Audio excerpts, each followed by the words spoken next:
Hello tout le monde, j'espère que vous allez bien. Aujourd'hui on se retrouve pour une nouvelle vidéo où je vais présenter mes lectures du mois de septembre. Alors, clairement, on voit que, que c'est la rentrée et que le mois de septembre c'est toujours un peu compliqué parce que tu sais pas trop où te mettre. J'ai eu un peu de mal avec l'organisation, je l'avoue. Bon, j'ai lu que 3 livres. Mais bon, c'est 3 briquettes quand même. On a plus de 500 pages sur celui-là, plus de 500 pages pour celui-là aussi, et on a 400 pages pour celui-là. Donc, moi je pars du principe que un peu plus de 1400 pages, c'est bien. Franchement, voilà, j'aurais pu lire plus, je le sais, mais voilà, je vous expliquerai. Voilà. J'ai surtout eu du mal avec Libéré pour accrocher les premiers chapitres. Je pense que j'ai eu un début d'overdose de la saga. Heureusement que je devrais attendre le prochain tome parce que je pense que sinon j'aurais été saoulée et franchement j'ai pas envie de saouler de cette série parce qu'elle est trop bien. Donc je vais pas, voilà, on va attendre du coup la fin, mais je vais vous présenter du coup les lectures que j'aimerais aussi faire ce mois-ci, que j'aimerais vraiment beaucoup faire et que vraiment si je les fais pas j'aurais grave le seum.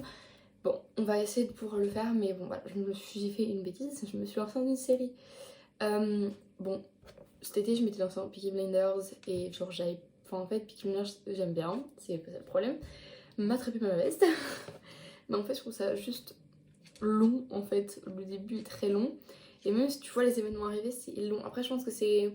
Les premiers épisodes c'est chiant parce que voilà faut embrayer dedans. Et je suis au début de la saison 2. Mais voilà, j'ai pas repris depuis cet été. Et je me suis lancée dans Pretty Little Liars et mon dieu,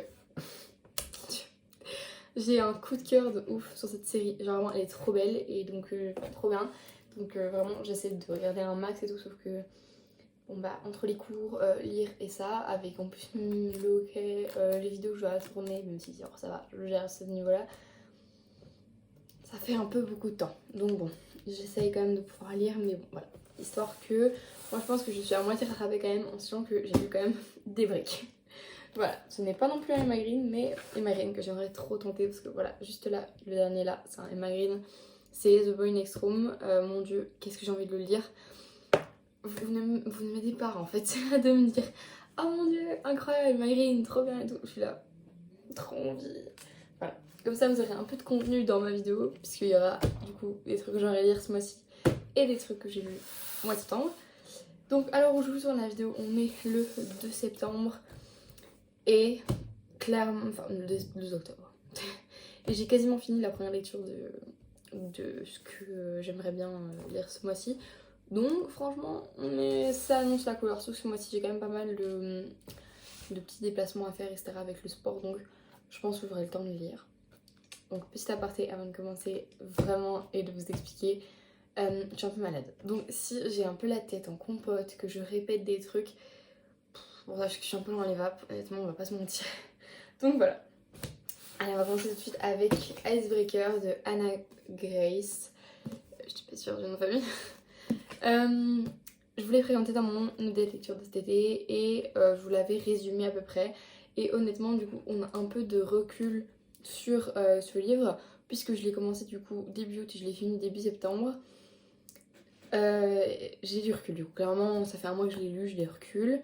Mais clairement je le trouvais déjà pas très transcendant à l'époque et là maintenant je le trouve encore moins transcendant dans le sens où je me souviens de la lecture, franchement ça reste quand même assez net dans ma tête, mais il y a des trucs où je me dis voilà moyen. Et donc pour vous expliquer, Anna est la patineuse star de son université, donc c'est l'université de Maple Hills. Ça bon j'avais plus le nom mais bon. De Maple Hills, donc c'est UCMH, l'université, et elle est patineuse en couple, donc elle a un binôme, etc., avec qui tout se passe bien, même si bon, il est un peu envahissant, tout se passe bien. Du jour au lendemain, en fait, ils sont convoqués dans la salle des sports de son université, parce qu'en fait, ils ont 2 patinoires, ils ont la patinoire pour le hockey sur glace et la patinoire de patinage artistique. Sauf que les garçons ont eu un problème, donc les garçons du hockey sur glace, parce que leur patinoire ne marche plus. Donc le système de refroidissement est cassé. Donc ils doivent utiliser la patinoire et donc pour une durée indéterminée, ils doivent se partager la patinoire artistique. Clairement, la Stasia elle est pas contente. Et de là, le capitaine de l'équipe de hockey va venir la voir. Donc Nathan, Nate, Nathaniel, il passe par tous les prénoms. Un mec vraiment hyper mimi, genre vraiment dès les premiers chapitres. Je trouvais trop chou, tu vois que c'était un mec qui était gentil, qui était bien, qui était... Franchement c'est cool. En plus on le voit bien au fur et à mesure, il communique beaucoup et c'est lui d'ailleurs qui vient souvent pour essayer de communiquer. Et Anastasia en a besoin aussi donc c'est mignon. Et ce qui se passe c'est que il va venir vers elle pour essayer quand même qu'il y ait une bonne entente, histoire que, puisque du coup c'est entre guillemets une équipe qui s'agrandit, on va essayer de bien entendre. Sauf que Anastasia ça la gonfle. Genre ça la gonfle de la gonfler parce que franchement en fait elle s'entraîne pour les nationaux. Et le problème c'est que s'il a commencé à partager la patinoire, c'est-à-dire qu'il aura sûrement moins de temps en patinoire. Donc voilà. Et donc ce qui se passe c'est que elle part un peu en vrille à ce moment-là. Nate il laisse passer et en fait ils vont être amenés à se revoir, à se revoir, à se revoir, à se revoir. Et à la fin ils vont énormément se rapprocher. Anastasia va être menée à habiter chez Nathan à un moment donné. Il n'y a pas vraiment ce truc de force de proximity mais bon, quand même un peu de ce trope là. Et au fur et à mesure, ils vont se rapprocher et vraiment leur relation est trop mignonne parce que Nathan il met grave en péril des trucs pour elle. Tu vois qu'il l'aime trop, que c'est limpide quoi. Dès le début, pour Nate, c'est limpide, même si Anastasia elle se fait cacher un peu le délire parce que voilà, elle veut pas trop avoir de copains par rapport au patinage, etc. Trop mignon. En plus, à la fin, il me semble que c'est l'épilogue. Je sais plus si c'est l'épilogue ou si c'est un chapitre genre. Ouais, voilà. Un chapitre 3 mois plus tard, quoi. Déjà, on a un chapitre 3 mois plus tard, et puis c'est un épilogue qui se passe 2 ans plus tard. Et c'est trop mignon parce que du coup, on voit vraiment l'avancée du couple, et genre, c'est trop mignon, même si c'est qu'un chapitre pour l'épilogue, c'est quand même très mignon. Donc, vraiment, sans vous spoiler, foncez, parce qu'en fait, c'est trop mignon.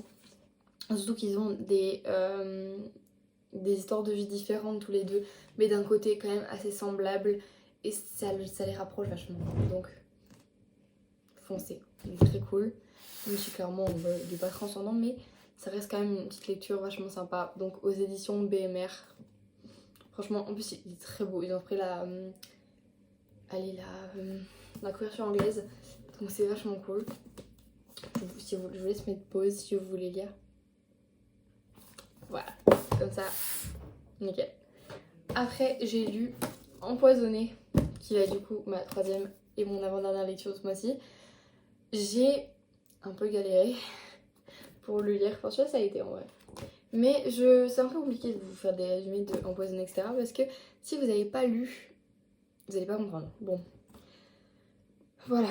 Donc, par contre, je me souviens plus trop de ce qui se passe dans ce tome-là exactement. Je regarde. Ok. Ok, oui, ok, c'est bon. Donc, c'est l'histoire de Grace qui, en fait, comment vous expliquer sans spoiler. Bon, pour ceux qui l'ont lu, du coup, dans ce tome-là, on va avoir des éclaircissements sur le passé et les ancêtres de Grace. Donc, on va aussi apprendre beaucoup de choses sur la communauté gargouille, etc. On va énormément apprendre. Vraiment, c'était vachement sympa quand même. On va apprendre qu'il y a une malédiction qui plane sur eux. Il y a quand même pas mal de trucs comme ça. Alors, Flint est dans un état pas possible. Ça, par contre, dans tout le tome, il est dans un état pas possible. Et même dans Libéré, il est dans un état pas possible aussi. Mais Libéré, j'aurais quand même beaucoup de trucs à dire parce que c'est un gros tome avec beaucoup de choses. Parce que c'est vraiment un tome charnière, entre guillemets, de nouveau. Donc il se passe pas énormément de choses. Voilà, il y a énormément de problèmes au début, surtout du tome. De problèmes de couple entre Hudson et Grace. Et franchement, c'est un peu compliqué. On va pas se mentir. Et après Libéré, celui où je vais pouvoir vous en parler le plus, donc c'est Libéré de Tracy Wolf aux éditions PKJ, donc comme l'autre, c'était Empoisonné. Alors celui-là, waouh, genre il se passe tellement de choses. Donc ils font un affrontement dedans. Donc il y a le fameux affrontement avec Cyrus et toute son armée. Franchement c'est vachement cool. Franchement j'aime énormément. La plume de Tracy Wolf, je l'aime toujours autant. Franchement il n'y a vraiment pas de soucis là-dessus. J'adore comment elle amène les choses. Elle a vraiment construit un univers et c'est vraiment plausible. Genre ça qui est cool. Alors je vous le dis d'abord, quand il y a des posts en haut, c'est vraiment des moments genre que je veux me rappeler et que c'est à partir de là que c'est pas vraiment quelque chose de de fort, je le fais pas souvent. La dernière fois que je l'ai fait, c'est dans Foudroyer. Un petit moment entre Hudson et Grace, et genre qui montre que genre Hudson est vraiment touché par les sentiments que Grace éprouve. Donc voilà. Et en fait, j'ai pas envie de vous spoiler, c'est horrible. Parce que ceux qui n'ont pas lu, ils savent pas. Bref. Pardon. Donc voilà. Et donc ce qui se passe du coup, c'est qu'il y a ce fameux affrontement contre Sirius, mais avant ça, ils doivent partir chercher les larmes d'Hélios. Clairement, les larmes d'Hélios, ils le savent tous, ça va être compliqué. Il va y avoir des morts, ils le savent, ils y vont en connaissance de cause. Sauf que clairement, quand ils arrivent, ils se rendent compte que ça va être un peu compliqué parce qu'ils sont menés à être séparés plusieurs fois. Et donc c'est assez compliqué pour résoudre les énigmes, même si voilà, il y a beaucoup d'énigmes à résoudre et à la fin ils ont un gros affrontement contre une bête, ils arrivent à remporter les larmes d'Hélios. Franchement jusque là c'était parfait, jusqu'à ce qu'ils retournent à Quatre-Mers pour aller affronter Sirius, et là il se passe plein de choses, par exemple avec la communauté des gargouilles, etc. Ils vont quand même avoir quelques soucis, on va pas se mentir, l'affrontement est très compliqué. Encore une fois, il y a des morts, ils auront perdu quand même pas mal de personnes ce jour-là. Sans en donner un nombre. Non, ouais, franchement, ça va. C'était pas des personnages hyper importants, à part une personne. Mais franchement, ça passe. Une arrivée extraordinaire de personnes qu'on ne pensait pas arriver, ni voir arriver en fait, juste. Vraiment pépite là-dessus, j'étais tellement contente de les voir arriver, genre j'étais là, oh, c'était sûr qu'ils allaient arriver. Donc parfait, du sais parfait. Hudson toujours aussi incroyable avec Grace, genre surtout à la fin, il y a un petit chapitre épilogue, il me semble que c'est l'épilogue, trop mignon, genre trop mignon, on a enfin la vérité sur la bague de promesse, trop contente. Et un truc, on a une révélation sur un couple, je me suis dit ok. Et un couple complètement inattendu, il y a un couple Eden, Heather, donc non vous vous trompez, la dragonne, et Heather, l'amie d'enfance de Grace. Hein. Enfin un couple, un pseudo couple, parce qu'elles flirtent totalement ensemble, c'est trop mignon. Par contre moi j'ai grave des pronostics de couple, je vois trop Makey avec Macy. Moi je suis une pro Flint Jackson, je les trouve trop beaux ensemble. Et le dernier couple pour moi, alors c'est Rémi et comment elle s'appelle, j'ai oublié son nom, et Izzy. Je les mettrai surtout à la fin ils en parlent en plus de Izzy et Rémi. Je me suis dit grosse révélation sur la famille des Vega aussi, parce que quand même Izzy qui spawn, tu te dis. Surtout on apprend que Hudson n'est pas l'aîné de la famille, mais Izzy oui. Par contre je suis un peu dégoûtée quand même que Hudson lâche son trône entre guillemets, parce que vraiment j'aurais trop voulu genre un truc entente avec les gargouilles et tout, dans un délire où en fait la communauté des gargouilles, genre tu vois, Grace se met en couple avec Hudson et se marie comme ça, et Reine Gargouille et Roi Vampire. Comme ça fait comme un truc où ils surveillent justement la communauté vampire puisqu'ils se sont rebellés. Je pense que ça aurait été cool, j'aurais bien aimé, je sais pas si vous avez compris mon délire, mais là-dessus j'aurais bien aimé quand même. Et franchement j'ai hâte pour la suite, vraiment, j'ai trop hâte, parce que surtout par rapport à Missy, genre j'ai trop envie qu'il lui arrive un truc cool, que voilà, qu'elle soit complètement heureuse, parce qu'après Xavier c'est quand même assez compliqué, on le sait, donc voilà, j'aimerais bien la voir en couple avec Meiki, parce qu'ils ont quand même je trouve qu'il y a une alchimie particulière. Bon voilà, allez, on va passer à mes lectures que j'aimerais lire ce mois-ci. Alors je vous ai spoilé un, mais bon c'est pas grave. Le premier c'est On Paul de Mills Coleman, donc c'est le premier tome de la série Light Out, donc aux éditions Ito de Hachette. Je vous avais fait le mini unboxing la dernière fois. Oh j'ai oublié de vous faire, faut que je vous fasse un haul, c'est un petit haul. Voilà, je suis du coup page 306, donc il me reste un peu plus de 110 pages. Clairement je vais le finir, peut-être ce soir. Mais on va pas se mentir, je suis vachement étonnée par cette saga, dans le sens où, je vais pas vous expliquer parce que bon voilà, genre je l'ai lu donc je suis en train de le lire donc je peux vous l'expliquer. je m'attendais à rien parce qu'en fait j'ai lu le synopsis sur Amazon cet été et je me suis dit ah fun, ça a l'air bien.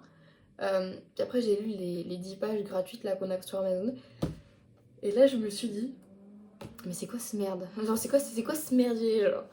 Parce que déjà je comprenais rien du tout, j'ai l'impression de lire un tome 2 et voilà du coup je l'ai reçu en étant quand même un peu sur mes gardes.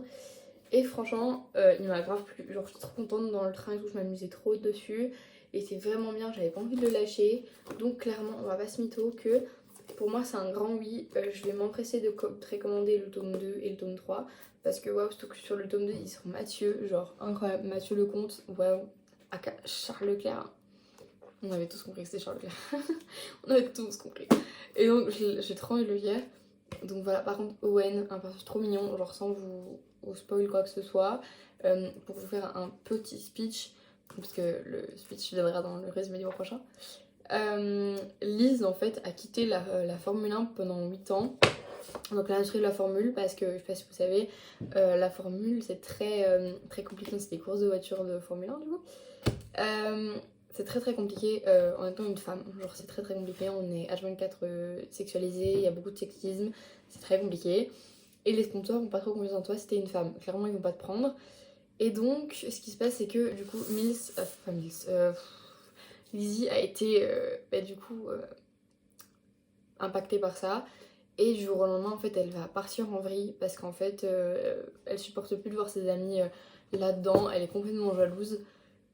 Et en fait, elle avait une bande de potes. Donc, par contre, je saurais pas vous dire lesquels. Je sais qu'il y a Mathieu. Donc, du coup, il y avait Owen dedans. Du coup, il y avait Lizzie. Normal. Attendez. Parce que du coup, c'est cool parce qu'on a les écuries, les noms d'écuries avec chaque pilote dedans. Il y a un lexique pour ceux qui n'y connaissent rien à la Formule 1. Donc, franchement, allez-y si vous connaissez pas la Formule 1 ou quoi. Regardez, moi je connaissais déjà donc c'était pas. Enfin, je suis quand même un peu fan de Formule 1 donc je connaissais le débat. Alors du coup il y avait Mathieu, Loris, du coup il y avait Gabriel il me semble.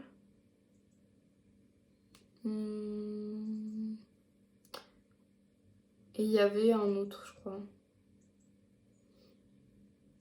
Je crois qu'il y en a un autre. Mais donc voilà. Ça faisait un petit truc, il y a un groupe de vote. Et donc eux plus tard se retrouvent en Formule 1 et en fait elle ça fait 3 ans qu'elle bosse dans l'écurie de Dark Crown.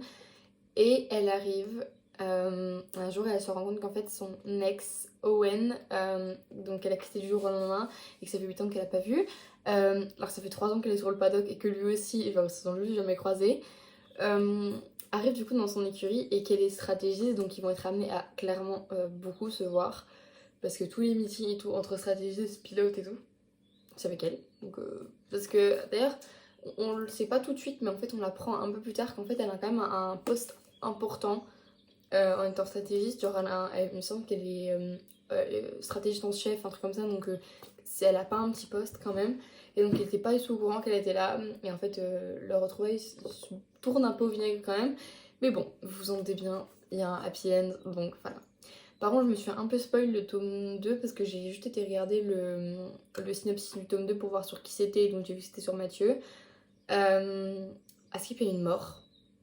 Du coup, j'ai pas voulu regarder derrière parce que je veux avoir la surprise, mais j'ai très peur de qui va mourir. Genre, j'ai très peur. Donc, 100 pages pour déterminer qui va mourir. Et par contre, je ne sais pas du tout, mais quand même, il y a. Allez, combien 300 pages que j'ai lu et il n'y a pas d'embrouille entre. Enfin, pas de réelle embrouille entre Owen et Lise. Donc, je pense qu'à un moment donné, il va quand même y avoir une petite embrouille. Voilà, ou bien il n'y aura pas du tout d'embrouille, ce sera un truc hyper platonique. C'est possible aussi. Voilà. Du coup, franchement, j'ai hâte de lire la fin et donc j'ai hâte de lire la suite aussi au passage.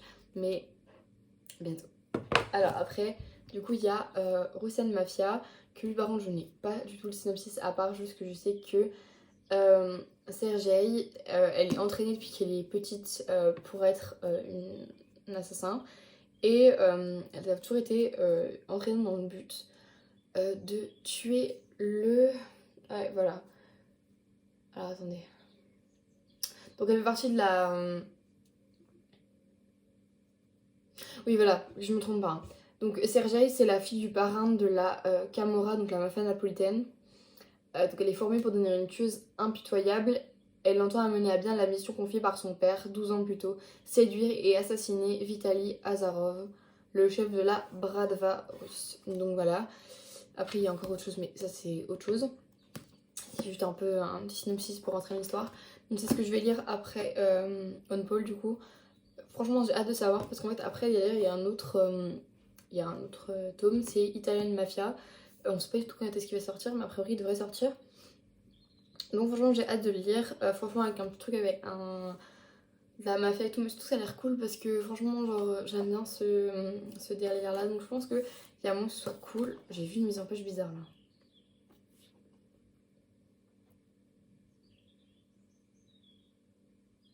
Je suis pas chelou, bref, on verra. Mais bon, j'ai hâte en tout cas de le lire parce qu'il a l'air vachement cool. Et je vous fais des petits synopsis moi-même parce qu'en fait, à part On Ball, parce que je les ai pas lus et j'ai pas envie de vous faire un gros truc, je vous ferai un avis plus tard avec un réel résumé de l'histoire quand je l'aurai lu. En attendant, voilà. Alors ceux-là, ça fait 1 an que j'attends pour les lire parce que j'avais envie d'attendre la saison parfaite. Donc je les aurais lus d'ici la fin, peut-être fin novembre, j'aurais fini, je pense. Donc de toute façon, 10 novembre ils seront lus, ça c'est clair et net, c'est mort de chez mort, sinon genre je vais le lire. Donc voilà, c'était Verity et Leila de Colleen Hoover aux éditions Hugo Roman. Donc celui-là par contre je sais que c'est Hugo Thriller et celui-là c'est Hugo New Romance. Je vous ai fait un mini résumé, je pense que vous savez l'histoire, donc j'ai pas besoin de résumer puisque de toute façon ils sont tellement connus, j'ai envie de vous dire que je pense qu'on les connaît. Donc quelque chose de très... comment dire on connaît l'environnement de Colleen Hoover. Donc j'ai hâte de les lire parce que tout le monde me dit que c'est des bangers. Donc je vais les lire, on verra si c'est des bangers. Surtout Leila me donne vachement envie parce que c'est un truc sur le niveau du paranormal. Donc ça m'intéresse de ouf. Donc clairement, pépitas. J'ai trop hâte de lire ça. Je vous ferai un retour en tout cas le plus vite possible parce que mon dieu j'ai tellement hâte. Tellement hâte. Donc voilà. Clairement, je pense que ce petit mois avec ces 4 lectures vont être vachement cool.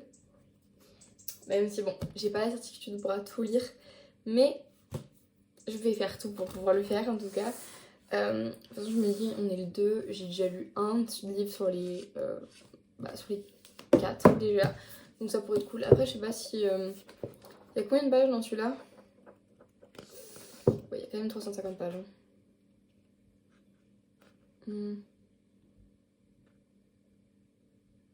Ouais, 350 pages. Ouais, 360 pages. Donc bon. Ça, clairement, ça, sur un déplacement de hockey, je le lis tranquille. Parce que hier, j'ai lu du coup 300 pages dans le train, donc il y a vraiment je peux citer 300 pages. Donc je me dis, bon, ça, un déplacement, c'est plié. Et j'en ai quand même 2 ce mois-ci, sachant que je vais en Belgique et tout, donc voilà. Et celui-là, pareil, c'est 350, c'est un peu moins de 350 pages, il me semble. Ouais, voilà, c'est 300, un peu plus de 320 pages, donc franchement, c'est...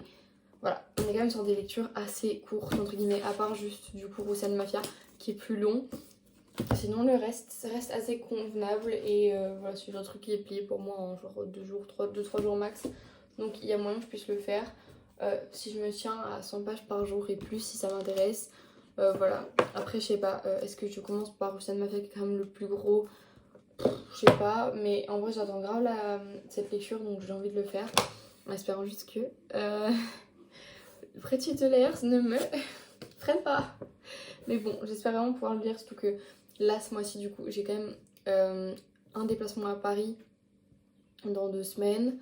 Parce que on va à Antibes aussi. On va à Antibes. Non, on va à Antibes début novembre. Donc voilà, si j'en ai pas fini un, je pourrais en lire un déjà au déplacement d'Antibes. Parce que c'est quand même beaucoup de temps. Alors je sais plus si on est en avion ou pas. Mais si on va en avion, j'aurais pas le temps de le lire. Parce que... Enfin si, seulement si je fais que ça. Donc voilà. Et après on va à Paris. Donc là pareil, je pourrais lire un peu. Donc voilà, un sachant qu'il y a quand même 3-4 heures de train quand même, je crois, jusque Bordeaux. Donc on va voir, on va voir. J'espère pouvoir quand même les lire parce que c'est quand même des lectures que j'attends depuis un moment. Donc voilà, je vais faire un petit haul aussi. La question c'est est-ce que vous avez retenu ce que j'ai dit sur la vidéo de... Du coup pour moi c'est hier, mais pour vous c'était il y a 3 jours de la vidéo de samedi, où je vous dis que je voudrais collectionner les livres. Alors pour ceux qui ont regardé la vidéo attentivement, vous savez qu'il était dans ce coin-là.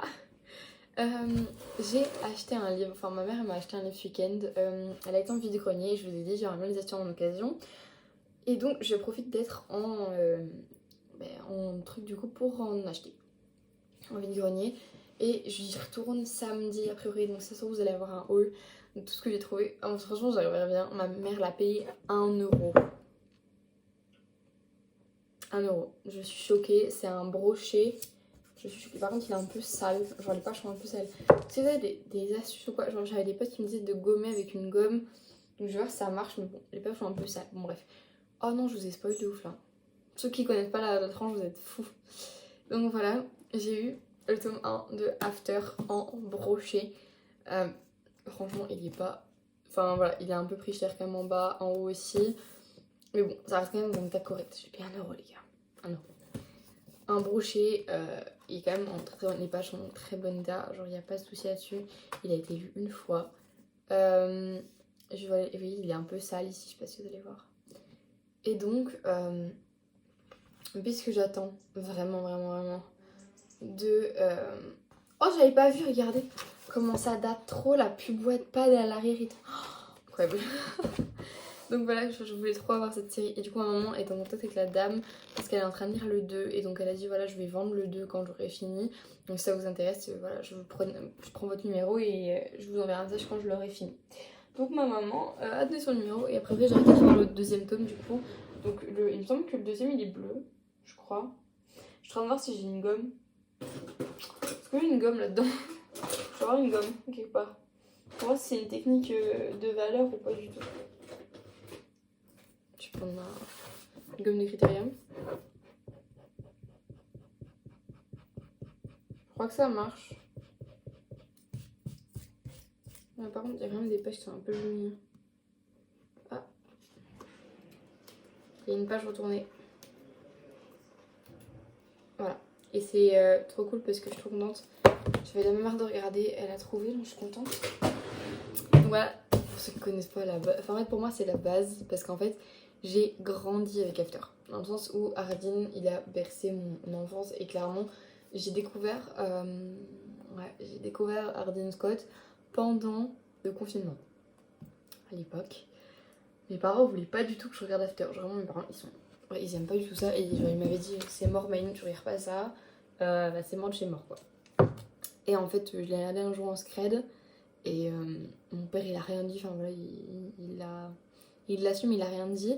Et donc, j'ai pu le voir. Et Hardin, ça a vraiment été genre, pour moi, c'est le book boyfriend. Alors, le book boyfriend basique, genre, pour moi, c'est ça. Et donc, c'était important pour moi d'avoir After un jour. Et donc, clairement, j'étais trop contente de le voir hier quand je suis rentrée. J'étais tellement heureuse. Parce que je suis trop contente de pouvoir commencer cette collection de After. Donc clairement, trop cool. Au moins, cette saga me coûtera moins cher.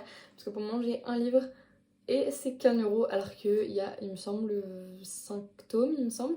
Donc ça fait quand même 100€ les 5. Ça fait quand même cher. En sachant que j'ai rien acheté les before après. Donc clairement, j'avais un plan, je vais mettre 100 balles dans un truc. Donc là, déjà, ça m'a coûté 1€ pour un. Donc ça me coûtera moins de 80 balles déjà. Donc je suis contente quand même. Enfin non, ceux-là ils sont à 17€ je crois. Donc en plus je sais même pas, ça se trouve je pense que les prix ont peut-être augmenté depuis. Parce que là ils coûtaient 17€ à l'époque, donc je sais pas si aujourd'hui ils coûtent plus 18 à mon avis. Mais bon, voilà, du coup quand même une petite vidéo appauvrie en bouquin. Mais bon, on reste quand même sur pas mal de choses. J'ai hâte en tout cas de pouvoir faire un petit haul avec toutes mes trouvailles. Je pense quand même que puisque cette semaine il va aller acheter mon livre de ce mois-ci, parce que j'ai un livre par mois de mon papa, je pense que je vais pouvoir vous faire un petit haul quand même, histoire que je trouve 2-3 trucs quand même ce week-end quoi. Donc je vais trouver ça. Voilà, sur ce, je vous fais plein de bisous Je vous dis à très bientôt. N'hésitez pas à liker, commenter, partager, vous abonner, faites ce que vous voulez. Je réponds à un max de choses en commentaire, donc n'hésitez pas. Je vous fais plein de bisous. Je vous dis à la semaine prochaine et à très bientôt pour de nouveaux, une nouvelle vidéo livresque, on va dire. Bisous.